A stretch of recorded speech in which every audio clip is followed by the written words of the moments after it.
Hello everyone, कैसे हैं आप लोग। कैसे ही देखिए, आप लोग अच्छे रह सकते हैं बिकॉज ये पहलगाम का जो इशू है, वेरी पैथेटिक, वेरी पैथेटिक। बताइए, ह्यूमैनिटी का मतलब अब छोड़िए, मैं क्या ही बोलूं। देख रहे हैं ये फोटो, आई थिंक पूरे इंडिया पूरे वर्ल्ड ने देखा है इस फोटो को। जस्ट मैरिड थे ये लोग, देवर ऑन हनीमून ट्रिप। और चलिए, इससे आगे मैं क्या ही बोलूं।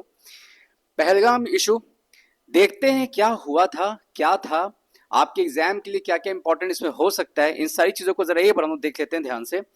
देखिए, सारा का सारा जो न्यूज है वो है बैसरान। एक जगह है जो कि बड़ा ही सुंदर है, और इस बैसरान जगह को, जो कि आपके मतलब जो टूरिस्ट जाते हैं वहां पे, वो ऐसा सुंदरता, वहां इतना सिनेटिक ब्यूटी वो देखते हैं कि उन्हें ऐसा लगता है कि वो मिनी स्विट्जरलैंड है। क्यों है ये आपको समझना पड़ेगा। बिकॉज ये जो बैसरान है ये एक मेडो एरिया है। मेडो का मतलब होता है, आप देखिए यहाँ पे इमेज में देख रहे हैं, यहाँ पे ग्रास, बहुत ही सुंदर यहाँ पे ग्रासलैंड्स है। तो इससे क्या आता है, इससे ग्रीनरी आता है ना, हरा भरा बहुत लगता है आपको। और इसकी वजह से you feel that you are in mini Switzerland. तो जिनके पास पैसे नहीं है ज्यादा, वो आराम से जाकर के यहाँ पे घूमते थे और देखते थे कि भैया हाँ अच्छा लग रहा है। आगे भी जाएंगे, ऐसी कोई बात नहीं है, ठीक है। अब ये देखिए मैंने क्या लिखा है, आर्मी टू टूरिस्ट। देखिए, आप याद कीजिए उरी अटैक। जो उरी अटैक हुआ था वो आर्मी यानी डिफेंस पर्सनल्स पे हुआ था, है ना।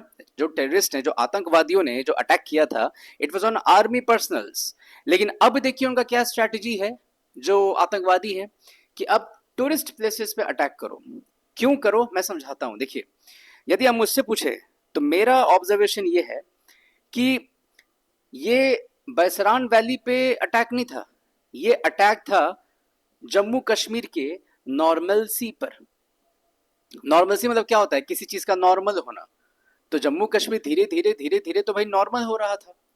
लेकिन इसका कहानी है, कहानी यह है कि 2016 में डीमोनेटाइजेशन किया गया था। 500 और 1000 के नोट रद्द कर दिए गए थे, वापस ले लिए गए थे सरकार के द्वारा। क्यों लिए गए थे वापस? वापस इसलिए लिए गए थे क्योंकि पेशावर से फेक करेंसी बन करके आती थी भारत में, जम्मू कश्मीर में। पेशावर से, मैं फिर से रिपीट करता हूं, फेक करेंसी जम्मू कश्मीर में आते थे, छप करके वो आते थे।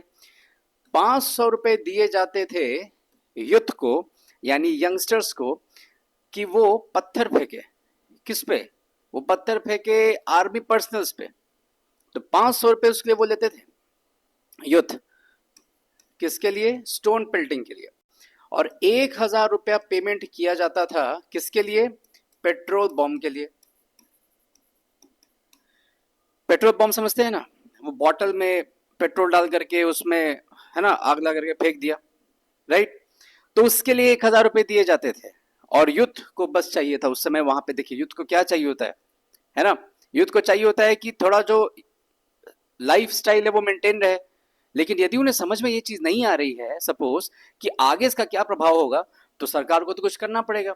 तो सरकार ने क्या किया कि 500 और 1000 के नोट को ही खत्म कर दिया मार्केट से।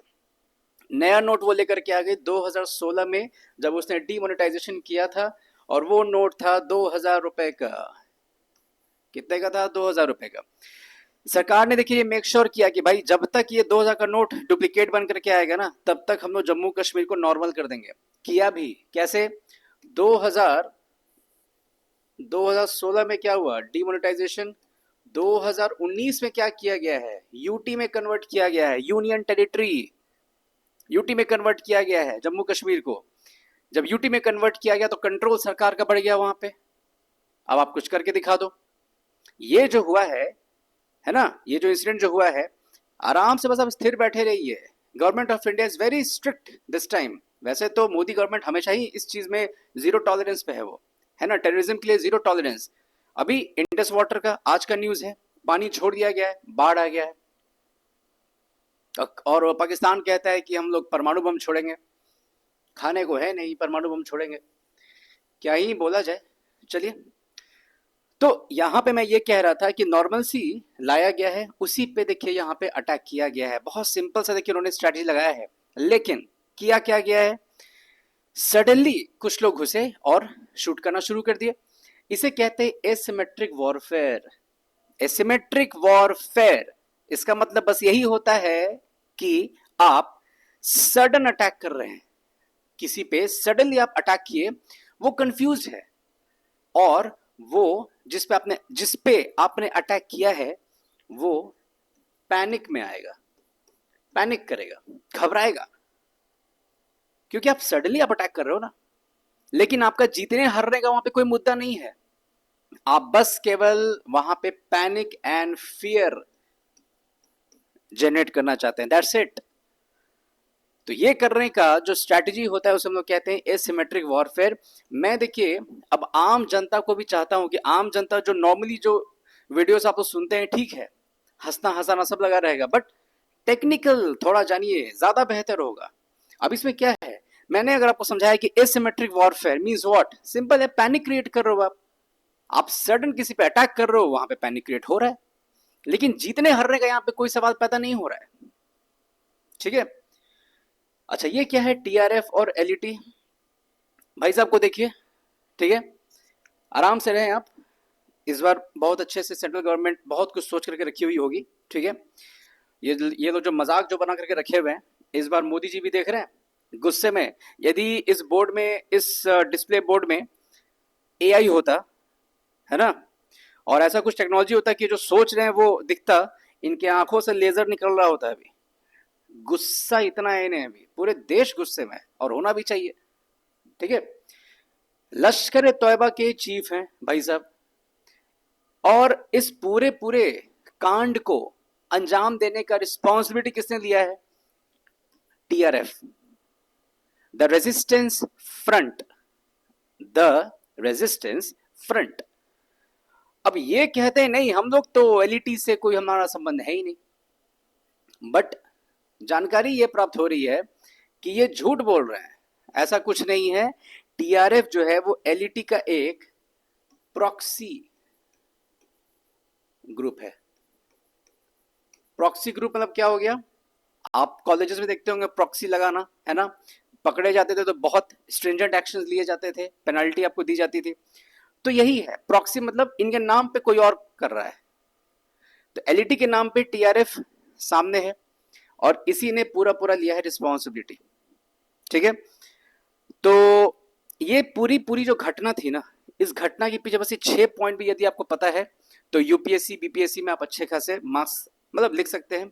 और आम जनता जो देख रही होगी, बहुत इंपॉर्टेंट है आपके लिए भी जानना कि ये चल क्या रहा है, ताकि आप भी देखिए होता क्या है ना। हमारे पास इंडियन कॉन्स्टिट्यूशन में 19(1)A जो आर्टिकल है उसमें स्पीच एंड एक्सप्रेशन का दिया गया है आपको राइट, है ना। आप अपने आप को अभिव्यक्त तो जरूर कर सकते हैं, लेकिन you can not express unless you are informed. सोचिएगा इस स्टेटमेंट पे, आप अपने आप को अच्छे से एक्सप्रेस कर ही नहीं सकते हैं सर जब तक आप इन्फॉर्म ना रहें। आपके पास इंफॉर्मेशन रहेगी नहीं तो आप क्या एक्सप्रेस करेंगे। I am having information, that is why I am expressing ना।